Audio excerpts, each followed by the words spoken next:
look at the situation I had with my daughter's mum, for example. I have a woman that's going to be essentially in my life forever. And I have women I don't know telling me, I'd never date you because you have a daughter.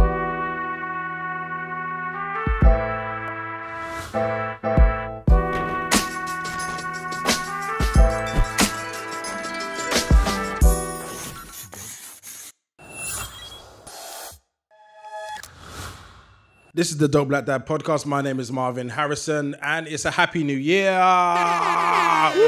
are. Thank you for the woohoos. The woohoos I always actually good. did a boo boo boo boo, but it wasn't You went urban. You went in the city. You're not even from here. How do you know about boo boo boo boo? What's Move the? on. I'm moving on. That's global, bro. What's the? Don't talk is about it? my immigration 100%. status online. That's global. That's global. I thought it was Jamaican. To be fair. It was Jamaican. And then. What did you want her to say? Yeah, what's your version of it? It was. It's the same. Yeah, 100%. Wow. It's the same. I thought there was an African version. That's all. Whoa. Hey. Bit African talk in the morning. Start off peaceful. All right, cool. Today we are joined by Tazer Black, by Jason Black, who are not related, but we'll talk about that in a second.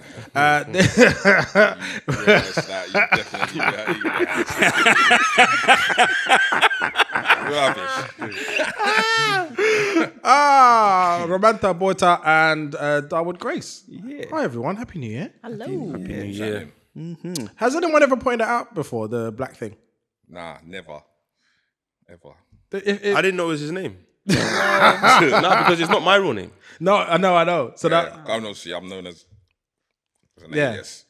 Why are you not saying the alias? You can say the alias. You know the alias. Okay, cool. So Introduce it. you're known as J2K. Exactly. What's really beautiful is that this is a bit of a nice coming together moment.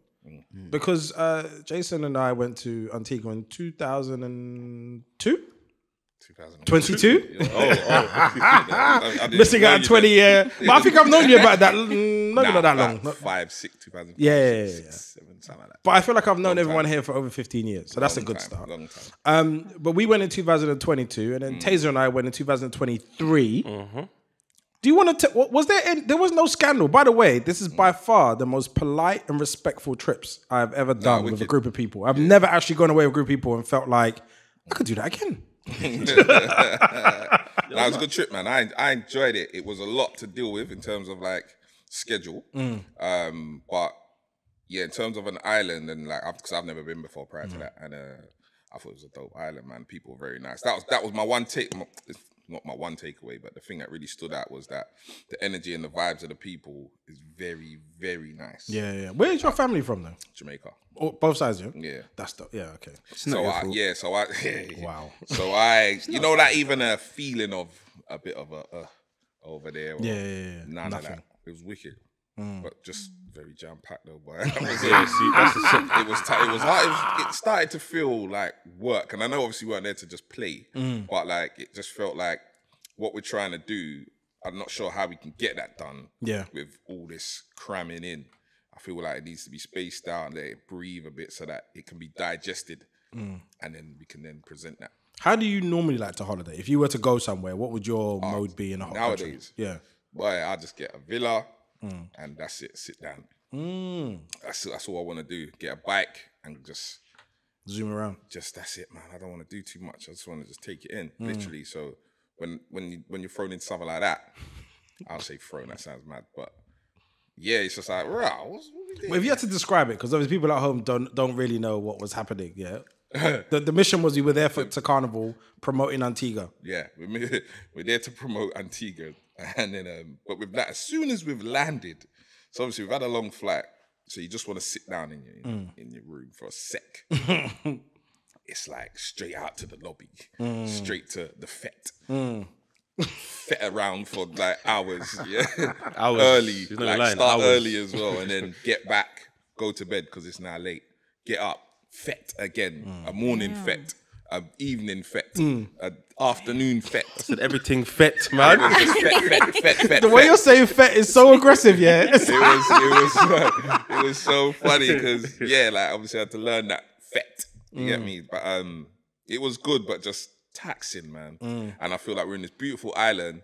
I don't want to feel taxed like this. I want to take it in and be able to show you like me refreshed, glowing, and taking in all the fun. You get what I'm saying? Bro, the video updates were like, yeah, so we're going to where we going now? It was like that. Yeah. Like it started to get like that, but take nothing away from it, man. Beautiful island and beautiful people, and the vibe's just nice.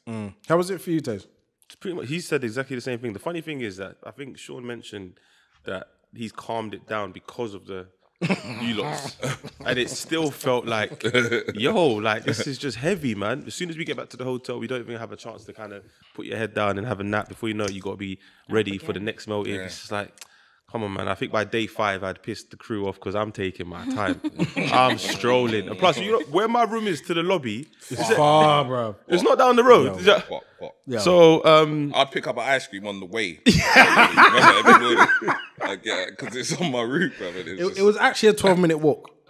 From our rooms to the reception was a 12-minute walk. Yeah, mad, see? So by the time you got the ice cream was probably about halfway. About 6 It minutes made sense to go get an ice cream. you know how some people are. Everyone's 8 o'clock is 8. Someone's is 8:05. Someone's is 7:55. Yeah. Oh, no. Some people is 7:45. So the person who come at 7:45 is vexed at the person who came at 8:05. But then the driver's not here. So then who's in the wrong? So who's in the wrong now? I hate those kind of people who arrive and just because something went wrong and they're late, they're like, yeah, well, we're still waiting for so-and-so. Yeah, and yeah. I'm like, but you're still late. You're still 30 minutes late. You're early. I would have been the other guest behind. Her and Scarlett would have been hanging out. Yeah, Oh, we'd have been. Talking behind my back of that. No, bruv, I'll be honest, yeah. There was nothing. It was all that happened was there in that moment, and then it ended. Yeah, I know. There was no hangover. It was, and that's why I said it was the only trip I can say, and I don't know why, because it was different people both times, that I could do again. Because I've been on trips where there's passa, stories, scandal, people are doing stuff, someone's almost fighting. I'm like, nah, I don't walk around like this. So there was nothing. And so everything that happened was in the moment, and then it all moved on. So a very successful trip. But I think the idea of like being taken out to a country to visit the country is by far one of my favorite offerings I've ever got. One of my favorite blessings. Yeah. I do think it was too intense, but I almost think because I learned from the first time, you just got to be there. You don't have to partake. You haven't got to engage. You just got to be there and do the bare minimum of just being there until you have to document or when the fun really starts. But I agree with you that getting there early and like nothing being full is not. No, I kind of disagree though, because you want to not just be there. I want to be engulfed. Like I want to feel. Yeah. I want to feel here, not just be here. But you know what? If you arrive at the one that's in the morning where we were going on until 7 a.m. That was my favorite one, by the way. It started at like What, the paint, the Juve? Yeah, the Dutty. Is it not Dutty Fet? It wasn't that one. Not We did the Dutty Fet where it was like the daytime one for Juve, breakfast. when we're throwing paint around. But there was one that starts at night and it goes on into the morning with the hose trucks, with the fire trucks. Oh yeah. In the park. That was one of my best ones. That was one of the best ones. Yeah. So I feel like we could have arrived there at like 2-3 o'clock. What they do with the fire trucks? So the fire trucks, they had the water on the fire trucks and they were just hosing people. So you can imagine that first when I've gotten there, I'm not used to that. So I'm And this thinking, is in the middle of the night. yeah, we got there about midnight, but people are arriving at 2, 3. Some people are arriving at 4. So you can imagine I'm avoiding the water. And I'm thinking, why am I? No, but I'm like, why am I doing that? Even the whole paint thing, I'm avoiding it. I'm like, just go ahead, man. And it made the vibe better. And the people are walking around with the aerosol cans spraying fire in the air. It was sick. It was sick once I decided to say, all right, cool, I'm going to let go. Once you But understand can I it. just say, I'm not a soca fan as well. So that's one reason why I was a bit like, I didn't know I was hearing it. no. I didn't know I was hearing the same 8 tracks every day. Well, this is That's a triple. Wait, That's a racist. triple. So hang on, wait. so I'm just saying- That's racist. No, it's not. Wait. I'm gonna slightly defend you because. Wait a minute. Stop Are you laughing, both doing the everyone. Like racism? going to It's South not Africa racism. and saying, No, I don't want to hear because I'm a piano.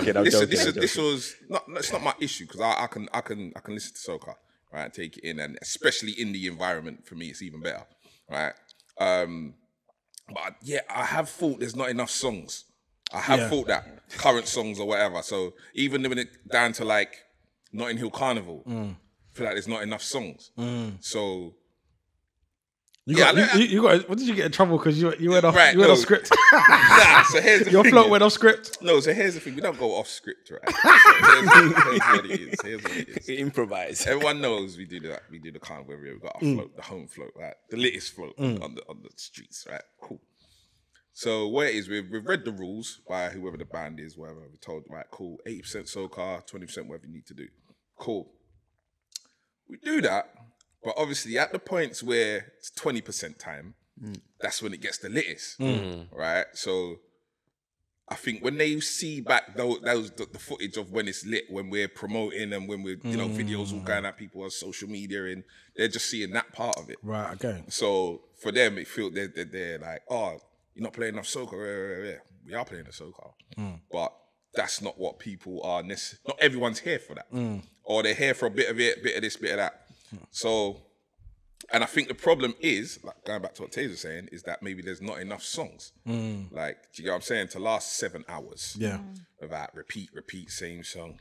So I think in Carnival, they have a list of songs that are the Carnival songs for that year. Like there's a list of them. Because I don't know, the event that we went to, the cricket place. Yeah, so they all danced to the same song. So I've stood there and I'm like, it can't just be me. Have I not heard the same song 8 times? But then they clear the stage, and then the next group. Yeah, do you know what I mean? See, look, we could do top 10 right now. I'm telling you, no, they're bangers, obviously, right? But like you said, it's the same over and over and over again. Cool, I respect the landscape, but like when it's 20% time. Yeah.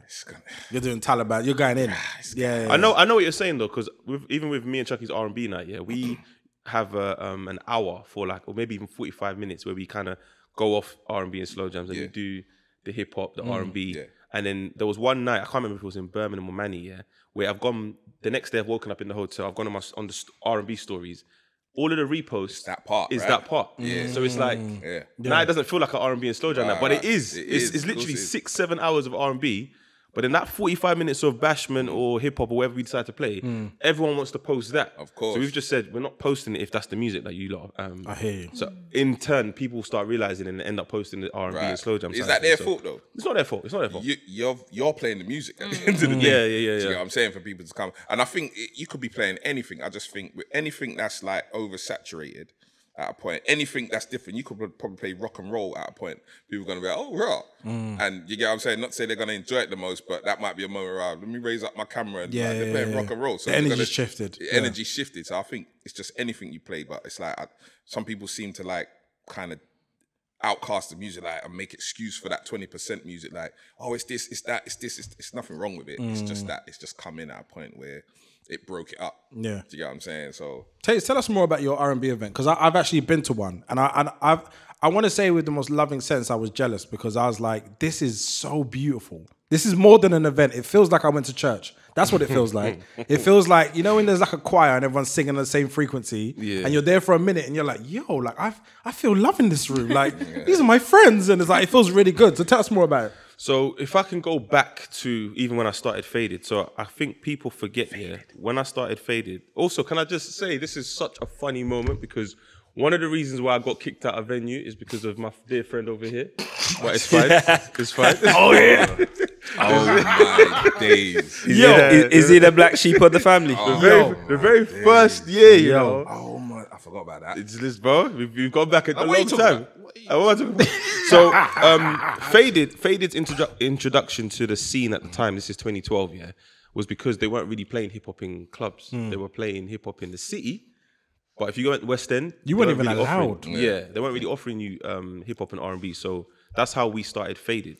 And as time's gone on with R&B, it just felt like R&B was before you used to go out, you get at least a strong 20, maybe 15 minutes at the end of the rave. Everyone grabbed their numbers. They don't do that anymore. Like the rave always ends on a hype, and it's like I miss those days. So me and Chucky have been going back and forth about doing an R&B event for the longest. And during, I think it was just coming out of lockdown, COVID, I think 2021, we got a space in Enfield and we did it with just our friends, 200 people. And it was so sick. Like everyone enjoyed it. It felt spiritual, like you said. So we said, let's continue it. So we went to Amazing Grace again, worked, did Amazing Grace twice. Then we went to Site 5. Site 5 was where we did summer 2022, I think. That's when we knew, okay, cool, we're onto something special. And then we just started building and growing from there. Where is it at now, though? Because I saw tours, I saw a venue that was way bigger than the one I went to. I went maybe August, I think. You went summer. So that was when we did the summer series across the summer. We did June, July, August. Now, so just last year, December, we did 3,000 in London. We did 1,500 in Manny, and we did 1,000 in Brum. Jeez. And then we went to Bristol, went to Cardiff, and went to Leeds. So 2023, we did 6 cities. Big up you, man. Love, Honestly, man. I love How were you marketing? Because like we could never have done a Sunday show tour in Birmingham, Leeds, and what's the time, difference? though, man. It's Yeah, a different I ain't time. gonna lie to you. I guess it's the pod, socials, and just word of mouth. Like I was on the phone to Chucky one time when we were about to drop Manny tickets, and I was like, imagine there's group chats in Manchester right now going mad because they're like, who's gonna grab the tickets? Who's gonna get the tickets? Yes, Is it you? Is it me? I'm gonna be at No, work. because it's lit though. Not obviously not to take away from your podding and stuff like that, but from outside looking in, I'm just like that. Just looks like something you need to be at. You know what I'm saying? Especially like that gap where there's that gap of no R&B. I say this because like, listen, I've thought about this for years. I need an R&B rave. Need an R&B rave. Is there in the erection section? Oh Excuse my me. God. that's so old school. I know. But if you're bringing it back, I'm if gonna you're need bringing you it to back, elaborate. What's the CDs what called? Is it that? Black China? Is it what's it called? I can't remember. Oh, there was a CD area that had an erection section as What a is CD. that? Basically, they someone play said- slow I remember jams. this. I remember this. So that's when you But the go and grinding dance. ones, not the you sno- grind. No, but we have that, but we don't call it the erection section. I think you need to call it the erection it's section. It not. needs to be obvious. The way DEI 2024 works. now. It's 2024 now. You'll get cancelled. I know. I That know. is crazy. What? No. But listen, back in the day, because I'm old enough to remember, they would say, Still try. grab your girl, it's the erection section. No, I hear you. Like, from you got into the motive, the first thing you were doing is looking for who you can dance with and either asking or making sure, like, oh, you had a way to side up to a girl and dance with her where she wouldn't This is push pen her and away. paper days, isn't it? 100%. It's a new day. It's a new dawn. I know. That's the pen and paper days. It is. Yeah, though. but the It thing was. is, we kind of like I entered the game in pen and paper days. That was like my entry level. If you had to have paper torn up. Yep. Ready to go, because if you didn't, it was slightly long. You couldn't bring out a sheet with bare numbers on it. So So 100%. what's the paper for? to take take someone's phone numbers. number. But if you had your whole sheet and it had bare numbers and names on it, that looked reckless. So you had to tear it up into neat little That's why sections. That's why business cards make sense. Yeah. Here's my card. Yeah. No, exactly. That was a flex back in the day. I know, though. but it was too prepared though. Nah, it was too prepared and It might come across a It's little like you do weird. this often. Yeah. I have a It stack of looked business sleazeball a cards. little bit when you did that. To be fair, yeah, it did. Get them out of your plastic. So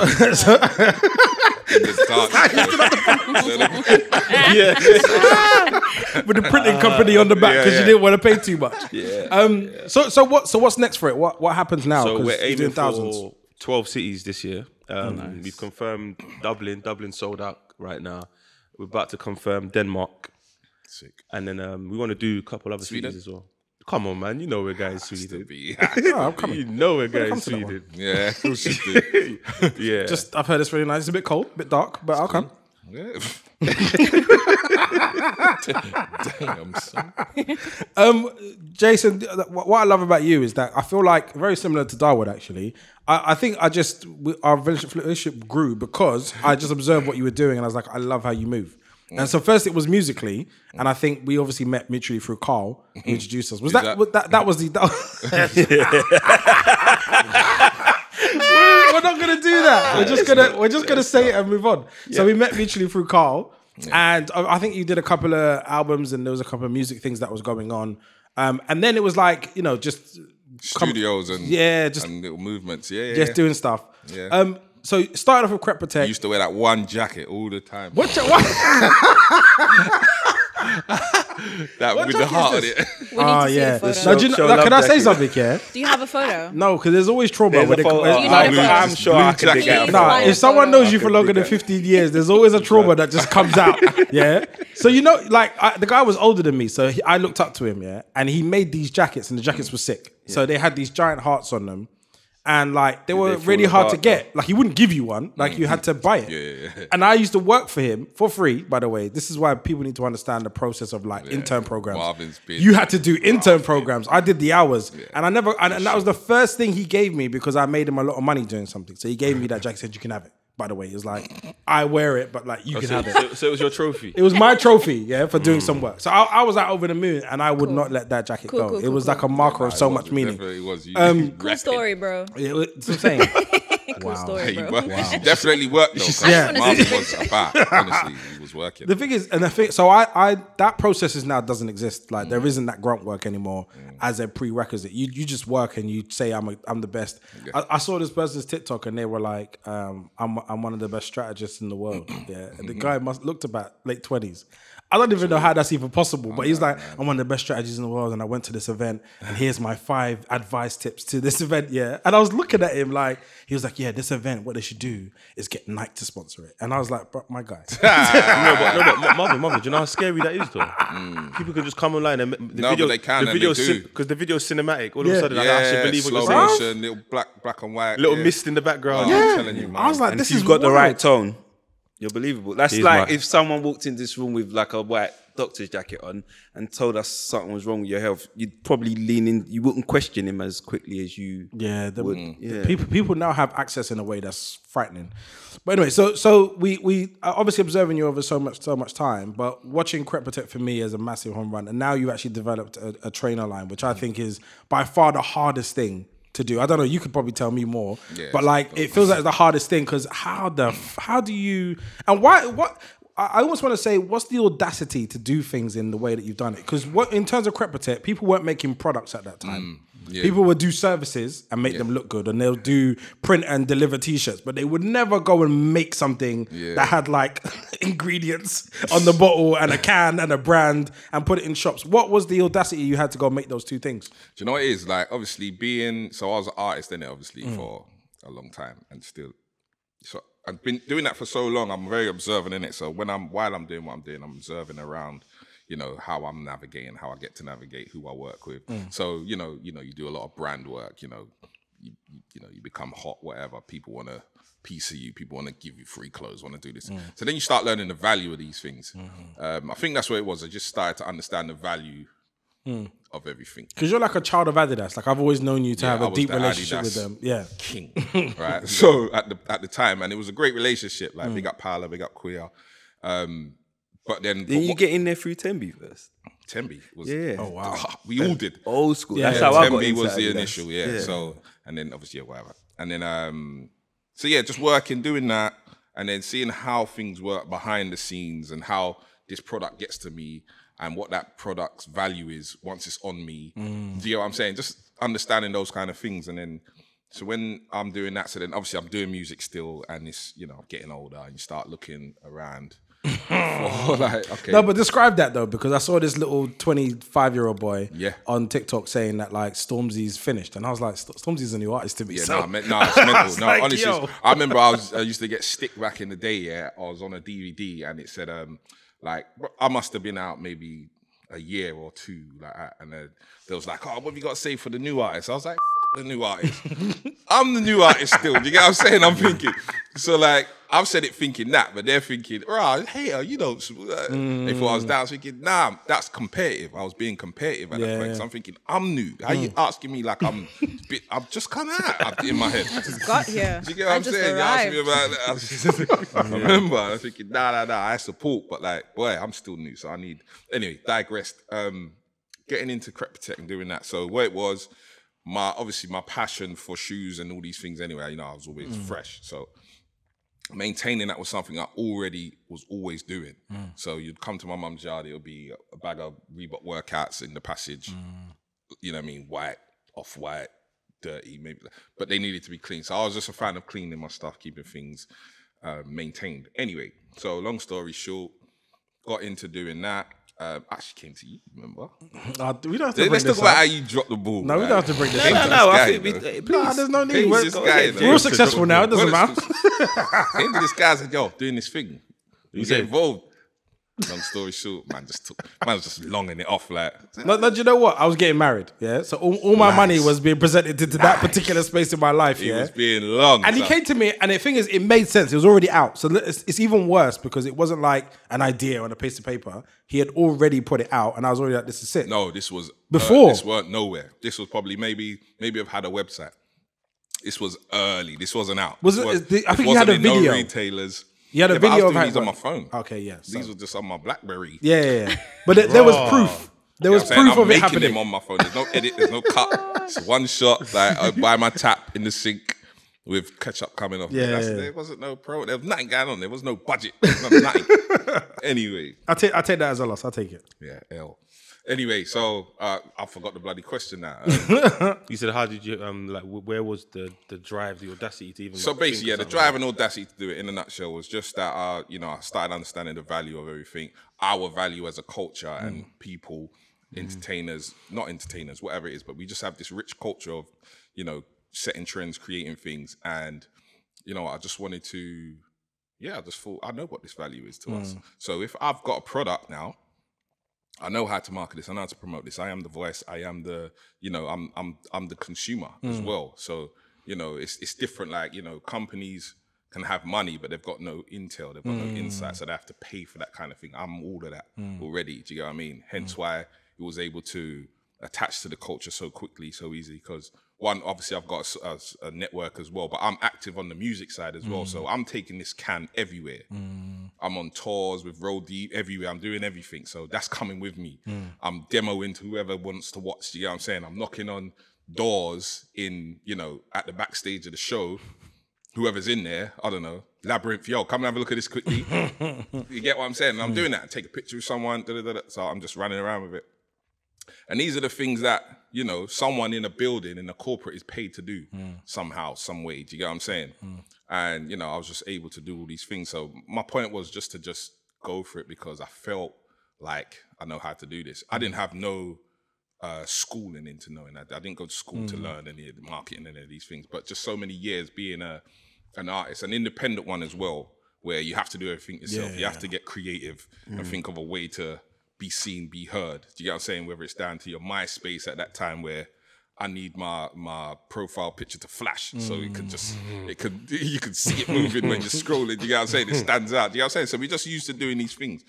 And that was really it, man. I just thought we just got to go for it. Do you get what I'm saying? So how did you come up with the name Crep Protect? Because that stuck immediately. I remember being so impressed because I just assumed that, he's used the rap bar in... Crep is what we used anyway. That's what I'm saying. As a culture, as a people, that's a word that we've used. Our grandparents used, like, if you're of Caribbean descent or whatever, like, I remember being told, go quickly put on your crep and let's go. Do you know what I'm saying? Church or wherever it is. So crep is just a word that we use. Obviously, it's a London brand. What better way to, it just felt right. Do you know what I mean? In those days, in the early days, would be told like, you know what, you should probably change the name. Some people might not understand it. It's too slangy, If you want to go across seas, they're not going to know. But I never saw it as a problem. I thought, you know what, if you like something, you're going to learn it. You know what I'm saying? Like, if I want to know what that is, I'm going to try and understand what it is. There was no point in ever changing the name. You didn't have to change it now. It's fine. Do you know what I'm saying? So, I guess, just believing in... And then to go deeper into manufacturing and actually making shoes. As I said, clothing lines are difficult anyway. Let's not even try to simplify and be like clothing line is nothing. That's difficult. But to go make a shoe from scratch, design and then produce. Because the amount of money that goes into R&D to the point that Nike don't even make new shoes anymore. They just redesign existing structures because it's so difficult to make a new one that pops. What made you want to go make a shoe? Well, again, it's just like, been the consumer for so long, do you know what I mean? My passion is in the footwear, do you get what I'm saying? Done it once before with that. Now I'm like, I wanna make, who hasn't want to make their own shoes? This is really how I put it plain and simply. We've all grown up like, I'd love to make a shoe. I'd love to. Some people get opportunities with brands to design stuff, or you could do a Nike ID, but there's a passion for it in all of us, you know what I mean? I've just had the same passion. But I just thought, you know what? Let me just go for it because I want to do this now. Like there's an angle that I want to come at with the market and I just want to do it. So, what's been the hardest part that we just wouldn't get? That's just like super difficult in doing the shoe versus it's all something hard. else. The process is hard. It's long. It's not necessarily like hard, like it's hard, but it's just like dealing with factories, dealing with your designer, dealing with people who you just sometimes you need to speak like. Because where I've had experience in retail and things like this, you understand, like, once you're on the ride, you got to go. Do you get what I'm saying? Sometimes you meet people that don't understand this. Do you know what I mean? And it's just like, I got to keep telling you. Why have I got to keep chasing you? Why have I got... It's these type of things happen. Then you got factories where, if you ain't got that relationship yet, obviously a new brand, you're never going to have that relationship so far. So then they're kind of putting you to the side, or they're taking long with your samples, or there's all these kind of things, and you have to keep going around, because obviously anyone would tell you it's not really wise to, like, people have multiple factories to create what they need to create, just in case this one's shut for whatever reason, this one's on holiday, you got to be able to, so...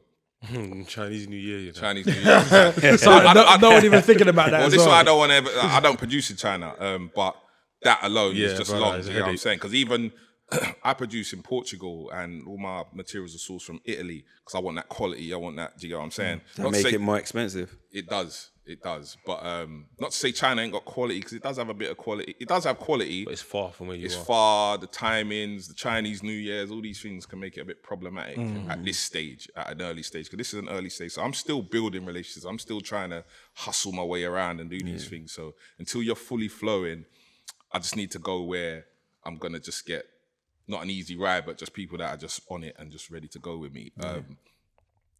I mean, look, you got brands like Prada, you got Balenciaga, they produce in China on the low. They just say made in Italy or whatever. But they do all these things. So there's not quality there. But I choose to just work in Europe for now until I can establish some good factory partnerships. you get what I'm saying? So yeah, that's what I would say is the hardest part of it. Do you get what I'm saying? The idea and the concepts and all that, that's me. And that's already down. That's, I've got that.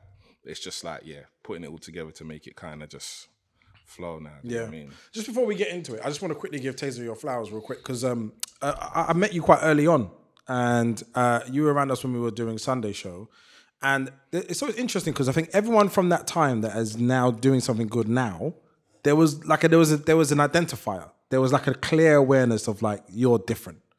And at first, I honestly didn't understand what the thing was. I just knew what it was, because you hadn't actually developed you wasn't doing anything yet, but your energy, you created such a thing around you by just being. And it wasn't until you did Opinionated. Do you remember when you did this and you did the first ever one at Sunday show? Yeah. And it was you and Aaron Tazer, and it was basically an early stage podcast, like calling, they'll stand on the stage, they'll come up with a topic, and people would come and like feed into the topic, and you would like moderate it. And it's almost like ahead of its time in a weird way.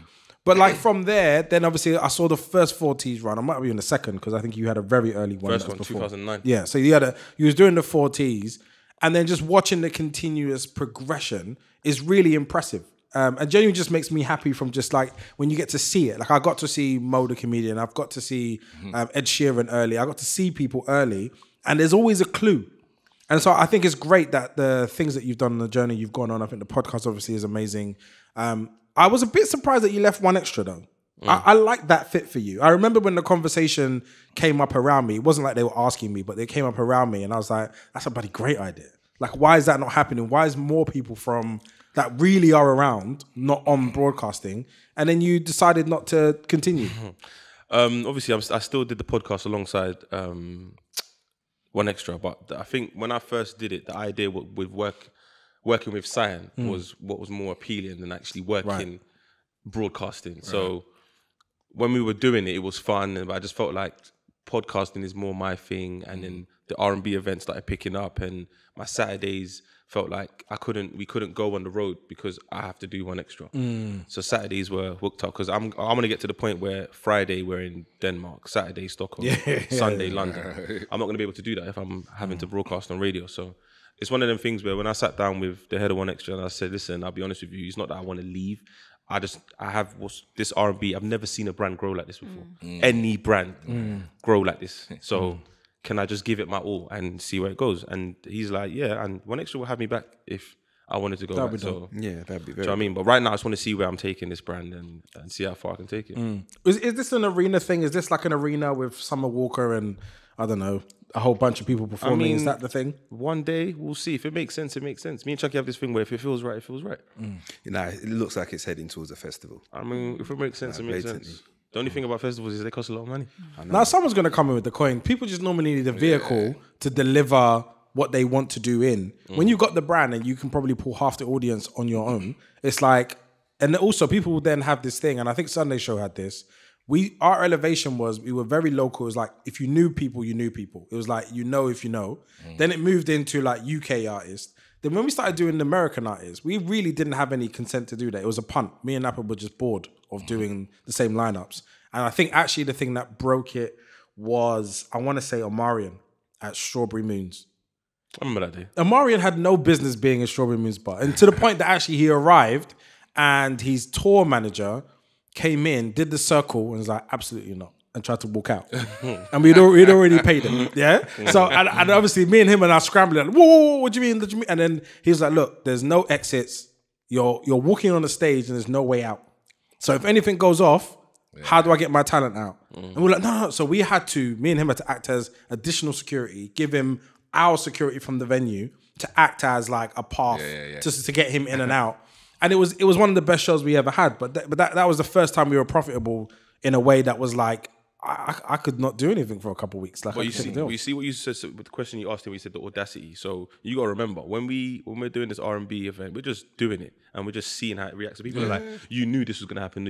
I didn't know we were going to sell 3,000 tickets in 30 seconds. I didn't know by the time of the day of the event we were going to have 13,000 people on the waiting list waiting to buy a ticket. I didn't know what it is. 13,000. Yeah. So that's why I know I can do a festival. I know I can do those venues. But does it make sense now? No.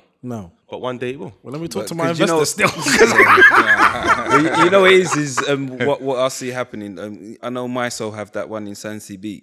San CB? It's in Croatia, I think. And they do it, and they've been battering it for a few years now. But I don't think there's one for younger people. That's an R&B, and that's old school R&B.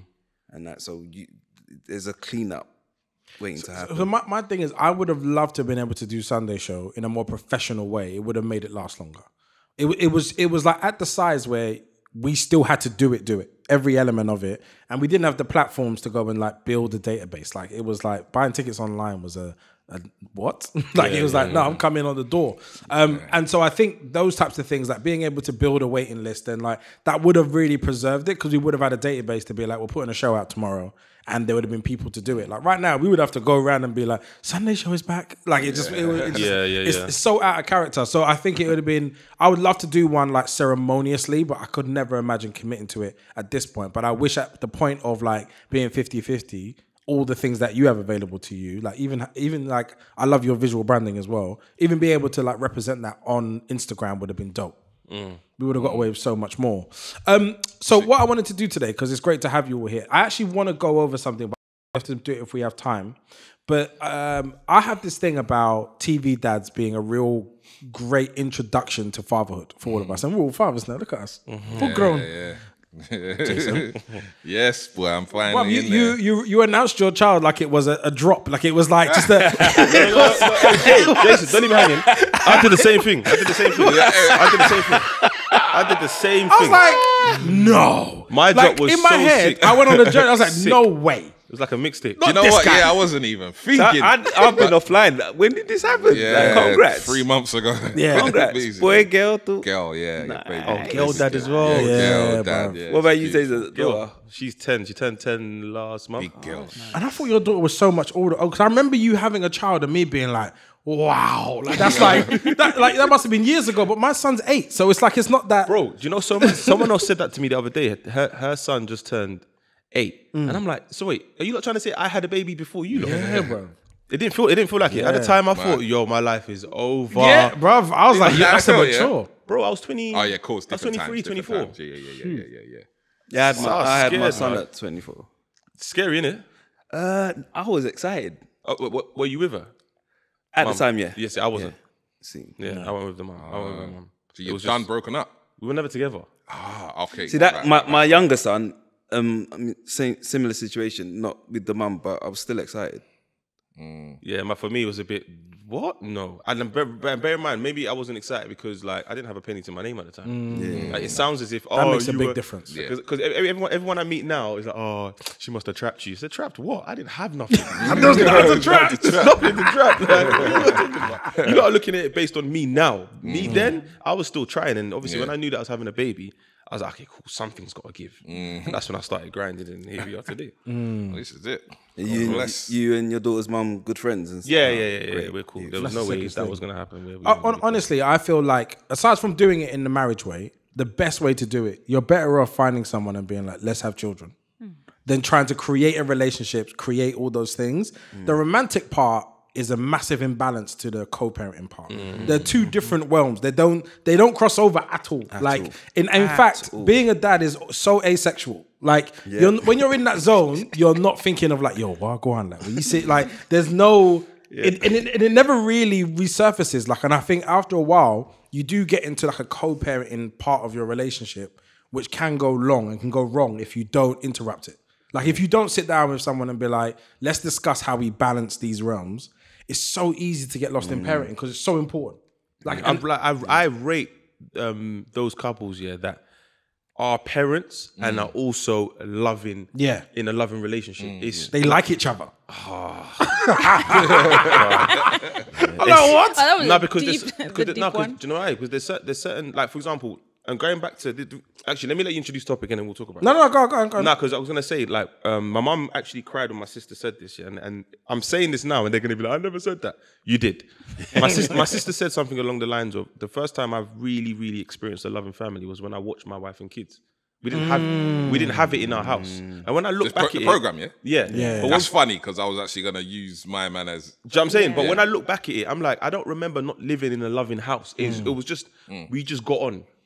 Well, that's the thing. Like when they talk about growing up and parents, 2-parent home, 1-parent home, like you're not really aware of nothing. You're just aware of this is just what it was. And it's only till people start talking about these things like later down the line. How was it for that? It's like, what do you mean that? Was it like this is my norm? That's the normal. I don't know any other way. Do you get what I'm saying? So yeah, it's interesting. No, but the thing is that it's interesting because the actual topic we're talking about is TV related. So this idea of like building a dad. So my method of figuring out what kind of dad I wanted to be was based on TV characters and being like, I want to take that, a little bit Uncle Phil, a little bit of like Michael Carl, and I want to be that person in my home because I never had it firsthand. So I was guessing, and I feel like doing it just on like how I was never gonna cut it. Like I'm such an individual anyway. Like I'm very hard to like pin down and like I think one thing I said about my family is like I was more peaceful when I looked at my family from the outside in than sitting at the table with my family. Like I found that as chaos. Someone's knocking over a drink, someone's arguing, someone's crying, someone's like, do you want? I'm just like, this is too much information. But if I sat on the counter and just watched my family, I'd be like, oh, I love them so much. They're so beautiful. And I was like, this is chaos otherwise. It's so mad you say that. 'Cause obviously, I'm the newest dad here, I guess. So I'm just experiencing all this in the last 3 months, innit? So I'm looking at, and bro, the maddest thing, I would be, baby might be upstairs. I could go upstairs and sit with her. I'd just be looking at pictures of her down there instead. Like, I'd just be looking at pictures of her like, oh my days, she's so nice. She's so nice. Just can't see her, innit? Like, I'll be downstairs, everyone's got bed. It's mad though. Like you said though, like just looking at it from a distance, if it's a different feeling, it's sick. Like you can look at it like, rah, look at this. I feel like it's a frequency thing, because when you're like working and like attacking a work problem, I'm incredible. Like my brain would just be processing, then I know exactly what the 10 steps I'm gonna do. If it's family, people aren't the same variable as like a work objective. And there's loads of gray areas. So even when you think you're doing something good, you'll just get feedback that it ain't the thing. And you're like, yo, I'm trying super hard at this and I'm getting hammered. And I'm naturally just doing work. And people are like, Marvin, what you've done today is incredible. Thank you so much for being. And I'm like, oh, that's really nice. And then I go home and I'm like, it's chaos. And I think that frequency shift and being still enough to hear what your family need from you, which normally isn't very much, by the way, but it's normally the hardest thing to do. They just want your stillness in your time. Like when me and my son, we went to New York, very fortunate, we went to New York just before Christmas. We were doing this Amazon Merry Little Batman launch. And we're on our way there. And I'm like, I got bare time to ask you questions. So I was like investigating, like, how, what's he saying? Is it working out for you in terms of like how I'm parenting? And all he asked for and all his references to his best times were when we went somewhere just by consequence and he got to spend just time. Not like time together at home in front of the TV, but just like doing stuff with me, out with me. Yeah. And he just got to be there. So we did this thing where UK Black British show did a list of 25 entrepreneurs and they put me on so they do a photo shoot for it. So we're doing a photo shoot and I was like, oh son, come take some pictures with me. So we took some pictures with me And then the people that were there were like, oh, your dad's great. And like, you know, oh, you're so cute. And da-da-da. He remembers that as like the best experience. So that was his number one experience and memory of us together. And I was like, that was so simple. Like, if it weren't nothing difficult. I was just going there and you just came. And I feel like if I had sat there, I would spend money. Let's go Disneyland. Da-da-da-da. That's got to be the best one. And he was like, nah, the one where you just let me come with you. Yeah. So it taught me that I got to, especially now he's 8, bring him. And then just like involve him in things. And that's much more successful. So I learned that early with Kareem. You saw me with him everywhere. Like literally, I would take him places and then and those are absolutely his best memories. Yeah, that's all kids want to do is roll. I remember just wanting to roll, whether it's whoever, that uncles, whoever, like you just want to roll. And that's crazy because when I grew up, and I'm sure when you guys grew up as well, we weren't allowed to be around adults in that way. You need to go sit in the corner because adults are talking, or you need to go outside, play with your friends outside. You can never actively sit in a conversation with adults. So to hear that and be like, oh, I'm going to go with my dad to work, or oh, we're going to go chill at Uncle So-and-so's house, and I don't have to sit in the room and where are you from, if you don't mind me asking? play. South Africa. Might be an African thing. It's the same for me. Yeah, we couldn't go around sit in a room. You're not sitting around with adults, and also don't ask too many questions because I'm it's working. not your business. Yeah, it's not I'm your working. business. Yeah, it's so interesting because like the daytime conversations we were allowed to be in, and you'll just hear auntie and uncle arguing, and like that's what's happening, or we cheated on her. You'd hear those things. No. We would hear those things. I would hear that. And it's only when it got about a bit later where I felt that whatever the fudge, and I'm 40 now, so this is about the same age of I would be now. What conversations they were having, but we would be told to go to bed. You know, your mum's about to start a conversation and she looks at you and she goes, you know what? Go to bed. And you're like, I was just getting good. what's that conversation? I want it. Yeah. So I think Wait, have you ever just stood at the door? No, listen. Like, I want to hear this upstairs, conversation. Or like peek. my mum needs to hear the doom, doom, doom, doom, doom. Wait at the stairs. I discovered there's back slang in Yoruba. Wow. 100%. Back slang. Back slang.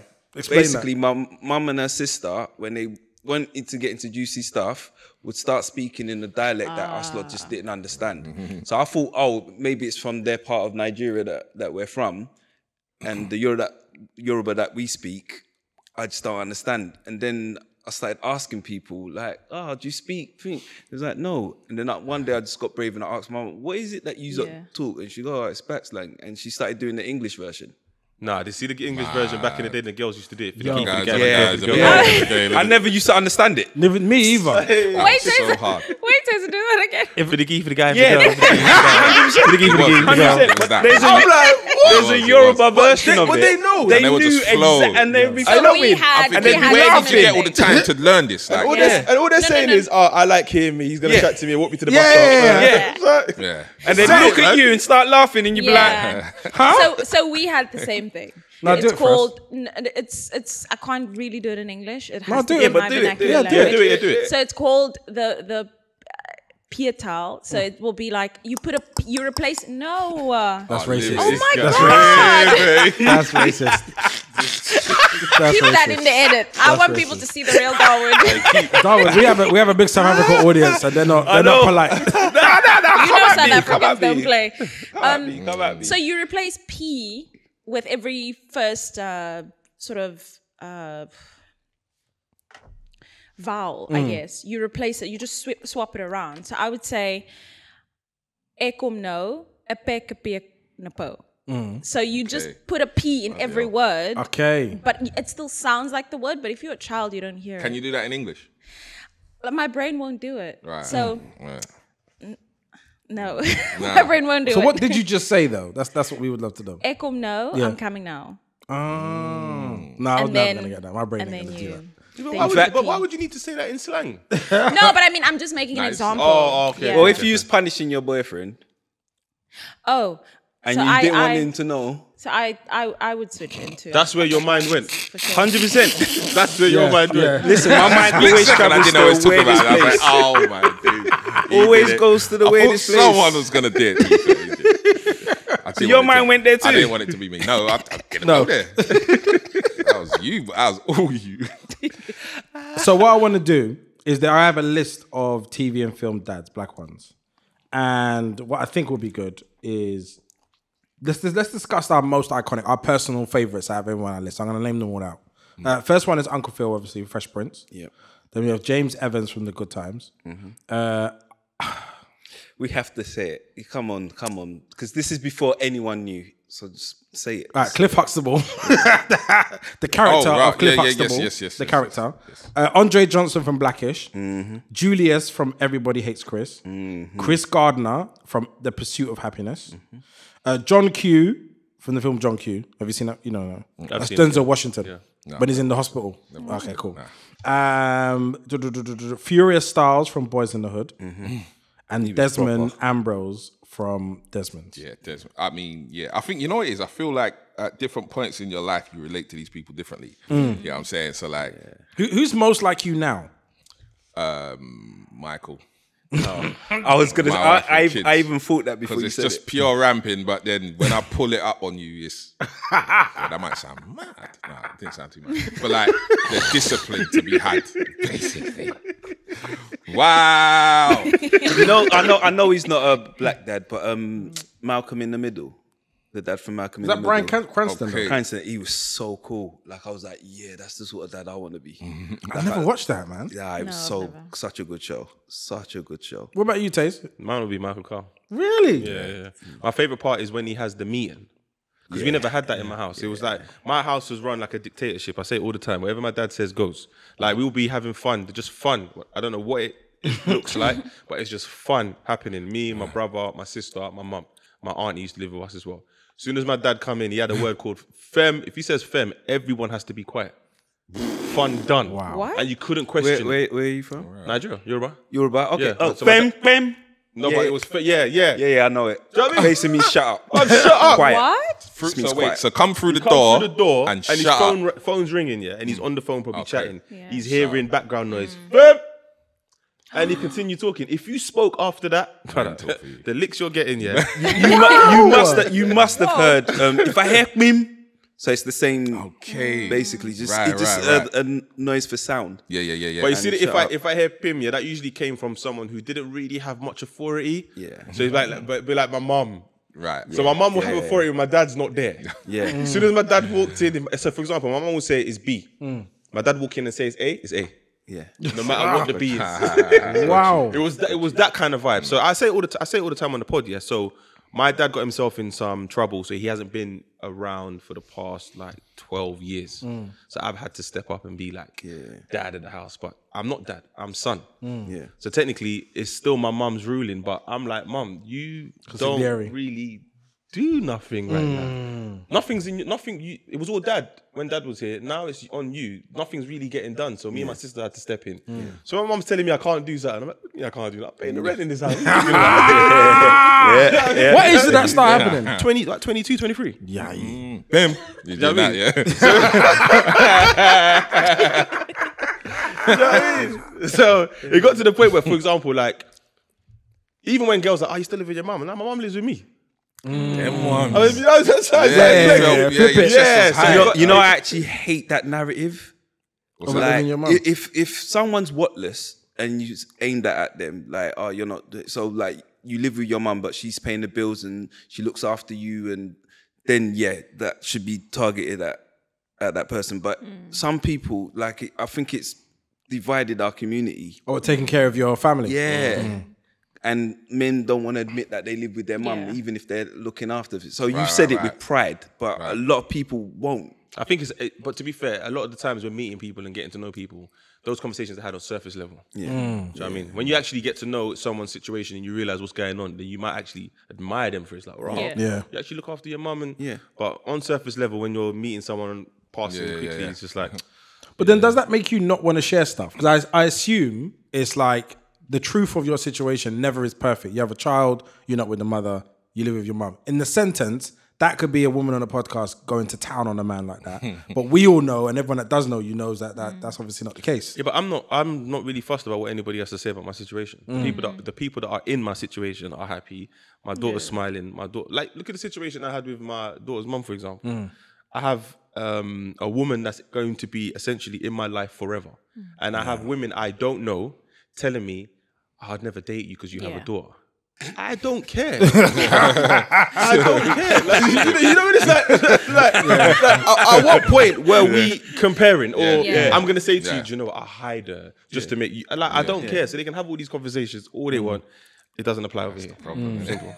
No, I do hear that. I think it is interesting that I think when I was getting divorced, the amount of people that came up and almost surveyed me for what my next steps were going to be, it just threw me. Like, I'd been at the game for 15 years, so I had no insight as to what the world was welding. And I was like coming out and being like, oh, that's interesting. Let me talk to this person and let me go for coffee with this person. And you sit down and I'm like, I'm being interviewed. Why are you interviewing me? Yeah, it's mad. My life is highly established. Like, I'm not going to start changing bits for you that don't make sense. Like, the mother of my children will always be in my life. My life too, as well as my children's life. So it's just a part of it. And it's interesting that, and I think last month there was someone who went on and was like, oh, all these broke boys. I can't remember, it was a podcast.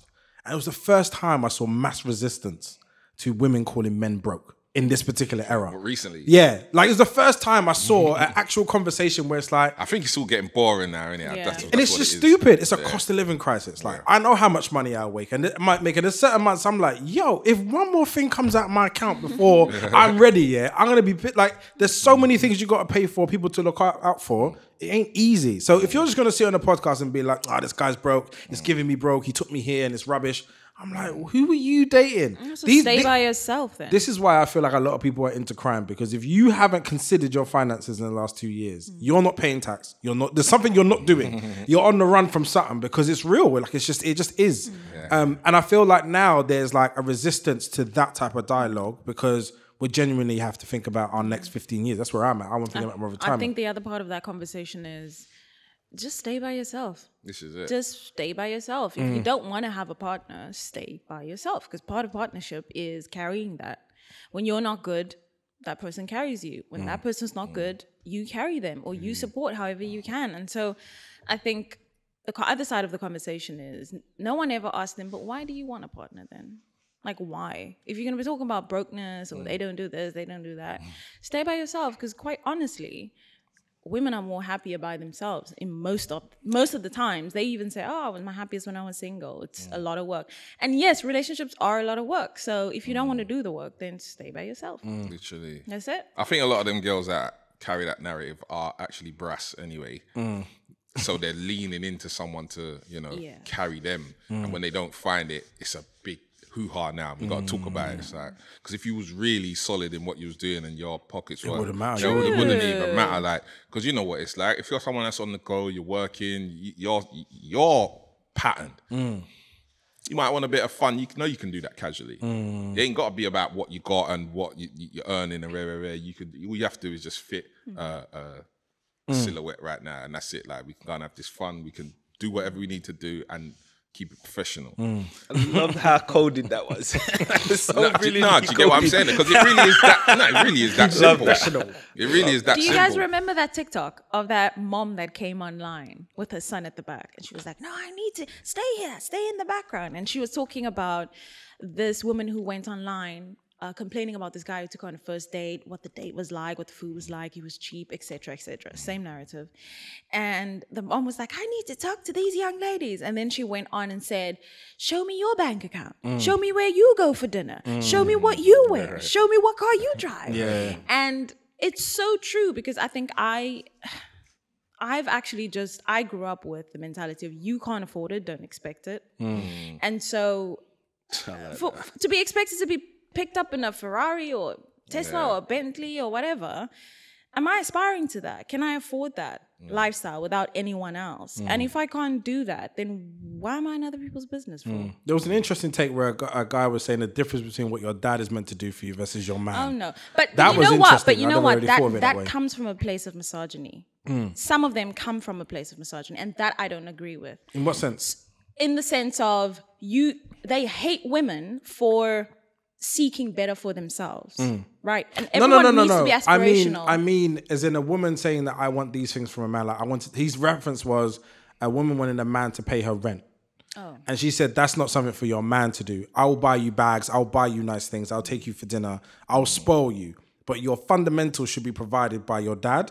If not your dad, then your mum. If not your mum, your uncle. That is not my responsibility. And I thought that was an interesting distinction between like how you approach it, because I think the whole thing is now is like men have to be people's almost dads. Like it's an overarching caring of somebody it's limitless. There's no boundaries in terms of what you do for that person. I just think as an adult, you shouldn't have that responsibility placed on someone else, even if it is your parents. You are an adult. The day that you reached 18, you were able to, work and find a job and have means From for your yourself. able-bodied So human. even to say that you're a grown woman, where's your dad? That has nothing to do with your dad. That man's resting at home. Well, this is what I'm Feet saying. up. I was thinking, I don't know if I agree with that Feet is either. Like up. your dad and your Leave uncle. that man alone. Yeah, like from It's your your able-bodied. responsibility. Yeah. Take care whatever you need to Nah, take it's care true, of, it's man. true. Like, shouldn't look for it, man. Obviously, a little help here and there is probably nice and whatever, but the expectation levels of these people is absolutely it's crazy. We regress. It's so ignorant. It's just coming across so stupid now, like because it's such a rinsed narrative, and it's just like, come on, man. How many times have you got to be told now? Because you would see it, these girls will see it, but again, it goes back to what we was even talking about earlier. I think a lot of these people who talk and have these narratives on podcasts are literally just doing it now because they want it. They want that uproar on the net. They want to shake it up a bit. They don't truly believe that. They can't possibly, because you would know. You're not stupid. People say, I don't read comments. Or you read comments in it, and you will see that comments, even if they're just wayward or whatever, it will give you a gauge of what people really do think,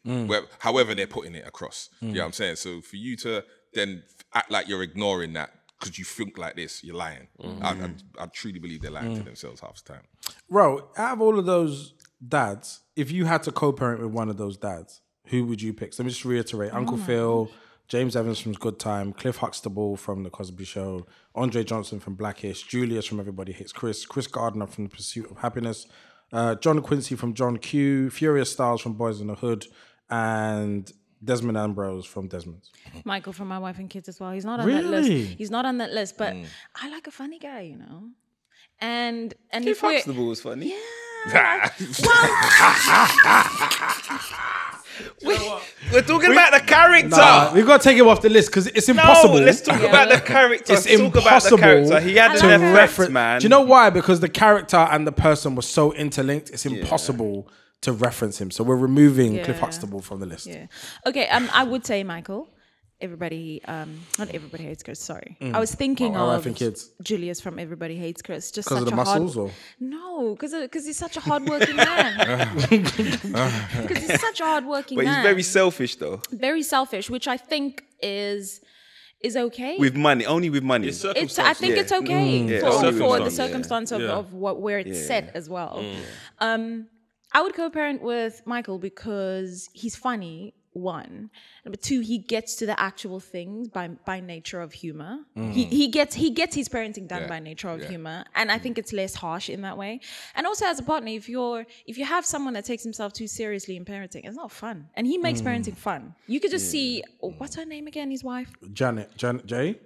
What was her name? Jay. She just had the most fun, you know. Sometimes you could see like the actual character breaking out of character because she just can't help it but laugh. It's I think you need someone who just makes you laugh through the tough times, because tough times will come and they will be there with both parenting and just in a romantic setup. Sometimes you won't like your person, but it's like, oh, let's just be friends, you know, because we're co-parenting this week. Let's just be friends. I just want to be your friend, but that's how you balance the romance and the co-parenting. It's sometimes you have to switch off and be like, come on, bruv, let's go. You know, school run or cooking or whatever. I would have thought Uncle Phil would have been high up on that list. I know we're Because he talking can about be TV. funny, I know but we're he's talking really about smart. He's a go-getter. Yeah. And He's just He was a judge, wasn't he? Yeah. yeah. he became a judge. He was a lawyer first. Yes. That's true. Okay. So I don't see him as Uncle like Phil too. He's kind. he's cool. But I he's think they're very all cool. kind, Yeah. and the way he used to handle things. Yeah, he was stern when he He's needed to disciplined. be. But I mean, all the dads have aspects. Look at Hillary. But I feel How- like as and a how he whole, acts. it's Yeah. definitely Michael Carl for me because I'm definitely on. No, but rampant. like again, the reason why I say circumstances, Hillary only got away with what she got away with because he was well off. If they were living like Julius from Everybody Hates Chris, Right. Hillary would have been a problem. Yeah, yeah. So it's Also, I know circumstance. we're talking TV, but maybe Will Smith's character from Pursuit of Happiness. Yeah. He didn't have a co-parent in that movie. No, did he? she ran out wasn't pretty quickly. Yeah, she Fan- wasn't you in know, I there. stopped fancying Fandy Newton because of that. Like literally, I was watching the movie. That's a and I hard got- thing to do, I man. know, That's a beautiful woman, she's bro. a super beautiful woman. Super beautiful woman. So you don't want to separate the character from the. Got him there, innit? Touché, mon ami. That was sharp still. Yo, Nah, but it was hurtful though when you're watching that thing. Like you left that young boy in the. Like that was I ain't harsh. seen it. Yeah, You ain't just 'cause- seen you it. don't watch film, do you? Not You're not a really. film Like, guy. I like I just watch YouTube, man. I like I can see Jay with conspiracy theories at 2 in the morning. rabbit hole. I'm the rabbit hole guy. Yeah, man. Honestly. that's the thing about YouTube. Anytime I go on there, I disappear down a rabbit hole. Yo. Like, You'll And I'm find, AI going down all sorts strong. of places. you'll find someone talking about whatever it is you want Yeah, to find yeah. out. 100%. Someone's spoken about it. Listen, I was watching some Hotep brother the other day talking about you should look at the sun because of your third eye, and I was like, boss, don't look at the sun, you'll burn your retina. Like these men are saying anything. It's getting too like. Have you seen the breakdowns from the Cat Williams? Oh yeah, no, that's a So, minefield. Like, oh my god, there's so many breakdowns and conspiracy theories, and I'm like, yo, it was just the stand up. Yeah. That was a lazy comic doing a stand up. set. 100%. The thing is, it's funny because we were talking about the embellishing of what he was saying at times, and I feel like that's a part of like when you frame it from a stand-up, that makes sense. Like that you're now just embellishing and being funny and playful. Like even when he called Steve Harvey's hair a man unit, like it's just No, but I didn't know. But I believe the afro.